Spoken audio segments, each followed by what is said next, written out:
Hello, and welcome to another episode of the Body Acceptance Podcast. This week we are talking about sugar addiction. But before we get started, I just want to let you know that you can now join us in the Body Acceptance Virtual Book Club.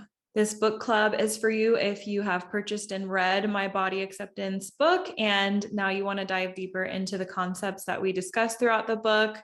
Or if you've been interested in reading the book and you just maybe lack the motivation to read, or you've just been curious about reading the book and now's your time to dive in. It's also for you if you want to start 2022 out with a bang. Instead of setting unrealistic New Year's resolutions that you normally struggle to stick with because maybe they're too strict or you can't stick with it long term, and you want to learn how you can begin treating your body better without feeling like you have to sacrifice certain parts of your life or all the things that you love in order to do that. And also, if you want to learn some realistic, practical ways to build habits that leave you feeling vibrant and good in your skin. So to sign up, you can either visit the show notes, the description box, depending on where you're listening or watching this, or just visit thebodyacceptance.com and there is a tab available for you there. All right, so I was inspired to write this episode based on comments that I get from friends and people I know pretty often around their belief that they have about sugar. And that belief is that sugar is addicting. So do you remember that study that was done on rats where they had the choice between sugar or cocaine and they ultimately chose sugar like pretty much every time? So that was a study that I had heard about in the past that confirmed the thing that I already believed about myself, which was that I was addicted to sugar. And I felt addicted to sugar because I noticed that I constantly craved it. And when I did binge on foods, it tended to be foods that were high in sugar or high in carbs. For example, my go-to binge foods were usually ice cream and pizza. And funny enough, when I stopped dieting and I just allowed myself to eat whatever I wanted and discover, what foods that I truly do or don't like, I realized I don't actually really like pizza. It's never my go-to option, but I thought that was interesting to know. And that's a conversation, obviously, for another day. And I think pizza was appealing to me because it had all the cheese, it had all the breadiness, all the things that are demonized in the diet world, I guess, and all the things that I wasn't quote unquote supposed to be eating. So when I heard about that study with the sugar and the rats, I felt validated. And I felt like, no wonder I'm such a sugar nut, because obviously sugar is more addictive than cocaine, right? That's what the study proved. And what most people fail to mention when they talk about this study is that the rats were actually starved before the experiment. Now, why is that important? It's important because carbohydrates are the brain's preferred source of energy. And what is a carbohydrate in the simplest form? A monosaccharide. And what is a monosaccharide also known as? A simple sugar. The body is biologically designed to fight against starvation. It's a survival mechanism. So even in a slight drop of calories, especially calories that come from carbohydrates, there will essentially be an alarm that goes off that tells your body to seek food, preferably food high in carbs. And when that alarm goes off, we become highly motivated to seek those things out, to the point where it's at the forefront of our mind and it seems to be the only thing that we can think about. Okay, now apply that to the rat study. The rats are highly motivated to seek out sugar for energy purposes, and also because it gives a dopamine hit like many of the other things that we do, which include sex, exercise, eating foods that we enjoy, music, and many more things. And then, spoiler alert, I had accidentally stumbled upon the reality that I wasn't actually addicted to sugar, and that it was something else going on. So you might be wondering, how does that accidentally happen? Well, in 2016, I decided that I was done dieting for good. I was done obsessing over food and my weight, and that I wanted my life back. So I pursued something that is considered food freedom, where basically I threw out all the diet rules or any rules around food. I threw those rules out the window. And in the process of doing that, I began to rely on my body and start to get in tune with my hunger signals and understand my cravings instead of feeling that it was my body fighting against me or that my hunger or cravings were a burden. And so I stopped referring to foods as good or bad. Instead, I looked at all foods as being neutral, nothing was off limits. And that meant that when I craved sugar, I ate what I wanted with unconditional permission and zero guilt. And what happened when I started eating enough and stopped putting sugar on a pedestal surprised me more than anything else, especially after a lifelong belief that I had a sweet tooth or that I was addicted to sugar or that I couldn't trust myself around sugar. So what happened then is that my cravings started to level out and that I naturally craved a balance of in a variety of food and nutrients. Sometimes I wanted an apple with peanut butter. Other times I wanted a salad. Sometimes I wanted a burger or ice cream or a big bowl of sauteed veggies. And still to this day, there are times where I will crave sugar or carbs more than any other food. And then there are also times where I crave lighter or vegetables or more whole foods more than anything else. And so I've noticed that over time, all of my cravings balance each other out as long as I'm listening to and staying in tune with my body. And I'm sharing this to point out two important things. Number one is that restricting or trying to cut out sugar for good is usually going to backfire or end up making your cravings or desire for sugar that much stronger. And number two, it's psychologically proven that humans crave the exact thing that they're forbidden from having. So how much of your craving is actually coming from the fact that you've been told over and over again that sugar is quote unquote bad for you, to the point where sugar becomes the scapegoat for any sort of discomfort that you feel within your body or any bad habits that you may have developed, or any weight gain or negative body image. And I want you to remember that there's so much more to the story, which is actually really empowering if you think about it, because you no longer have to be bogged down by the idea or the belief that sugar controls you. Instead, here are a few questions that you can ask yourself and a few habits that you can examine whenever you find yourself craving sugar more often than anything else, or wanting sweets in a way that feels obsessive or like it controls you. The first question is, how is your relationship with food right now? Do you feel guilty for eating certain foods? Are you afraid of weight gain? And maybe that's something that gets in the way of you listening to and honoring what your body is asking for. And do you view food in terms of good or bad? That's all kind of wrapped into one question. Again, the overall theme being, what is your relationship with food looking like these days? And if you feel like you have a negative relationship with food right now, then a good place to start is to stop using terms such as good or bad for the things that you're eating. Stop referring to yourself as being good or bad for eating certain things. And more empowering language that you can start to implement is saying something like, I'm choosing not to eat this right now because I don't know, my body is not asking for it, or I don't really feel like it, or I ate a heavy meal earlier and I just don't feel hungry. Or I'm choosing to eat this right now because it sounds good and I feel that it's exactly what my body is asking for, and I'll feel really satisfied and nourished once I've eaten this. So that's the first thing to look at, is what's your overall relationship with food looking like?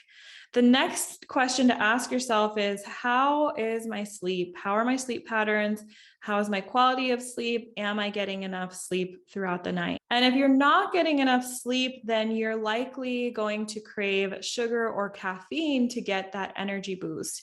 And then what usually happens is it leads to an inevitable crash later on in the day, and then you have to seek out more caffeine or more sugar to spike up again, and then you crash. So throughout your day, you notice yourself maybe going through spikes and crashes of energy instead of having a level amount of energy throughout the day. And also, when you don't get enough sleep, your hunger hormones are not properly regulated, and your decision-making abilities are also impaired, meaning that it's more difficult for you to make the best, most loving choices for your body. Because it's almost like if you're impaired by, say, alcohol, and it's harder to make the best choices that you would if you were sober. Same goes with the amount of sleep that you've had and whether or not you're feeling groggy or kind of out of it. So here are some tips for good sleep.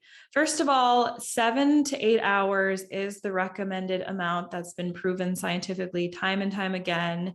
Sometimes we think we can get away with less, but studies show that 7 to 8 is the magic number. Also, avoid drinking caffeine after, like, say, noon, especially if you're sensitive to caffeine. Or I know for me, I am very sensitive to caffeine. So when I'm having trouble sleeping, I usually just lessen the amount of caffeine that I am drinking. So, say instead of coffee, I'll have green tea, and I'll have that first thing in the morning. And then that's all the caffeine that I have throughout the day. You also want to manage your anxiety and your stress levels so that you're not going to bed, that you're not up at night thinking about everything that you're stressed about from your day. So you can do this using meditation, breath work, journaling, making sure that you talk things out and you're not holding things in. Exercise really helps to release excess energy from your body as well. And then if you notice that you have trouble falling or staying asleep, you definitely want to avoid napping throughout the day, because again, that can create a cycle of napping for like an hour or two and then not being able to sleep. So then you're tired the next day and you're napping again. And that can also be coupled with a strong desire for a lot of caffeine and sugar throughout your day. So basically, it just leaves you seeking all these different ways for getting energy to get through your day. And maybe it's these ways that might not be serving you. And the last tip for good sleep is to build a wind down routine. Wind, W-I-N-D, not drinking a glass of wine before bed. And you want to create this routine about an hour or two before bed. So you can turn off the TV or any screens and read a book.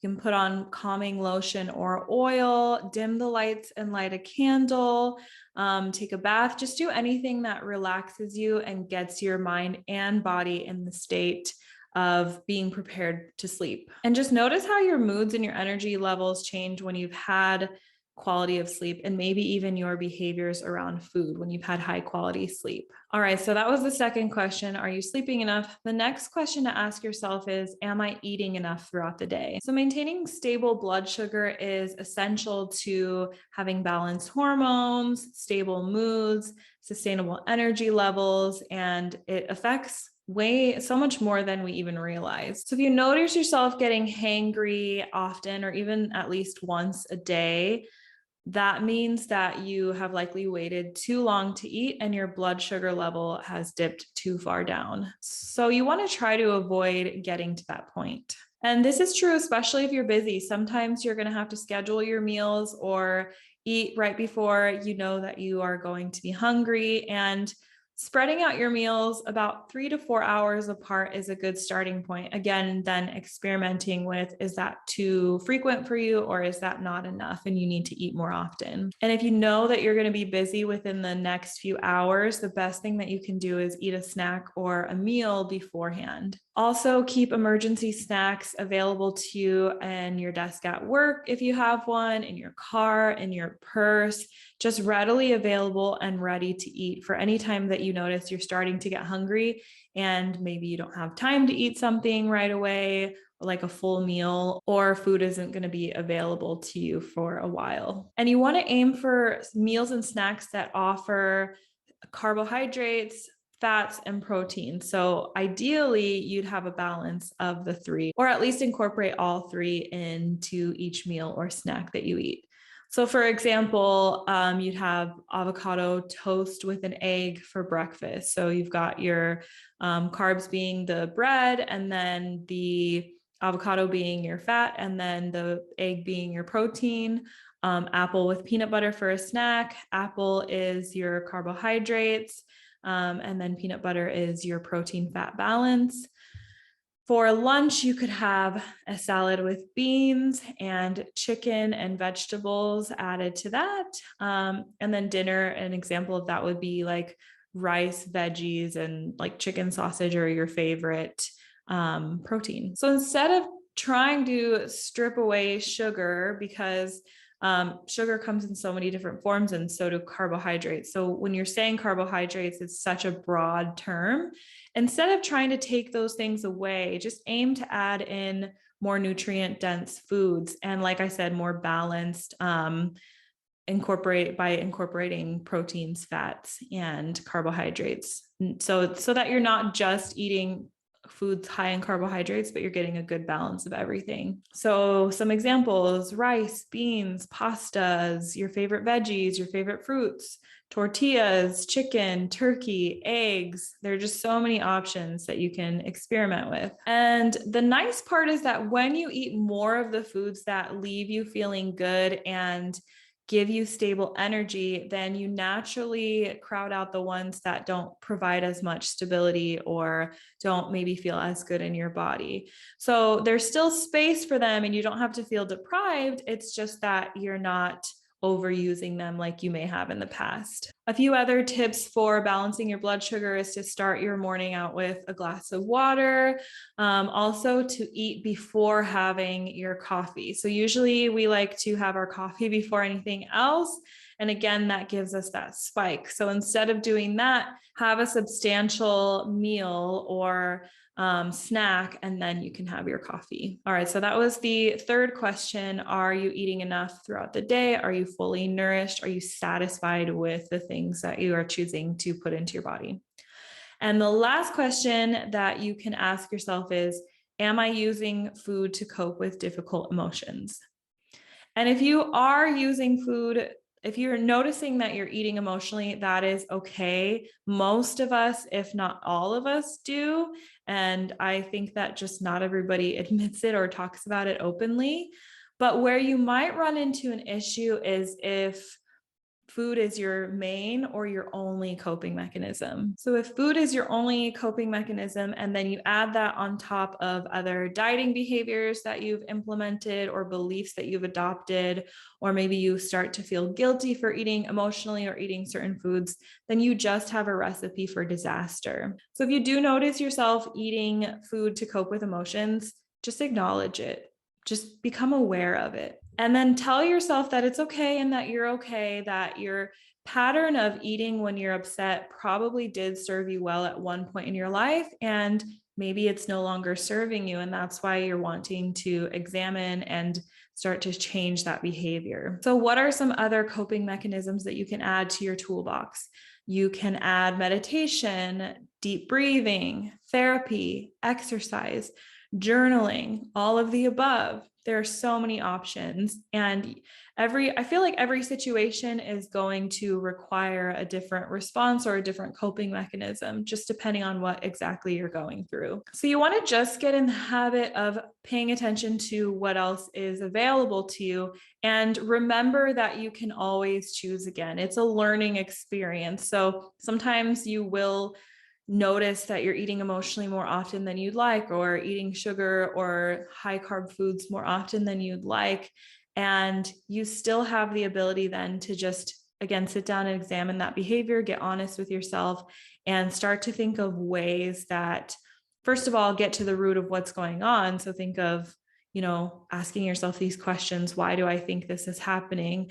And then creating a game plan going forward. So that being said, if you are feeling upset and you've already eaten emotionally, what you can do then is just reflect on it afterwards, like I said. So journal or talk it out with someone, and just remind yourself of what other options that you have available to you. So it's easy and it's normal to blame foods, especially foods that are high in sugar and carbs that have been demonized by diet and wellness culture. It's easy to blame those things for feeling uncomfortable in our bodies and out of control with food. So you may think that's the solution to that is to restrict or use more willpower or self-control around those foods, right? But what happens is it usually backfires and leaves you craving more and then feeling worse about yourself when you run out of the willpower. And then it ultimately ends up having you feel like you are addicted to sugar, or that there's something wrong with you, or that you're broken in some sort of way. And that can really take a hit on your self-esteem. So the next time that you're feeling that way, I want you to go through the questions that I have outlined in this episode. And I created a free cheat sheet for you with all the questions, and you can download that by either visiting the show notes or the description box, as I've said before. And then my last piece of advice is to pay close attention to the way that you are caring for yourself, the way that you're speaking to yourself, and begin eating more regularly and practicing more self-care overall. And after implementing these questions and doing the work to heal your relationship with food, you might still notice that you crave sugar from time to time, maybe more often than you're craving other foods, especially depending on where you're at in your hormonal cycle. But then you'll also likely notice that your cravings even out and regulate, especially if you allow sugar to just exist in an otherwise balanced diet. Okay, well, I hope you've enjoyed this episode and gotten something useful out of it. And remember that if you appreciate the content that I put out and you want to support me in being able to create even more, you have a few options. So you can interact with my content through likes, shares, comments, and reviews. You can also purchase one of my products. As I said before, the Body Acceptance book is now out, available on Amazon, and you can find that by going to thebodyacceptance.com, or I have a body acceptance workbook that's going to be available in early 2022. And finally, you can tip me using the tip jar, virtual tip jar powered by ConvertKit. And links to all my products that I've mentioned here and the virtual tip jar that I mentioned can be either found in the show notes or the description box, again, depending on where you listen or watch this. Or if you come follow me on Instagram at Lauren M. Kendrick, the link in my bio also has everything available to you. All right, thanks again for listening, and I will chat with you again next week.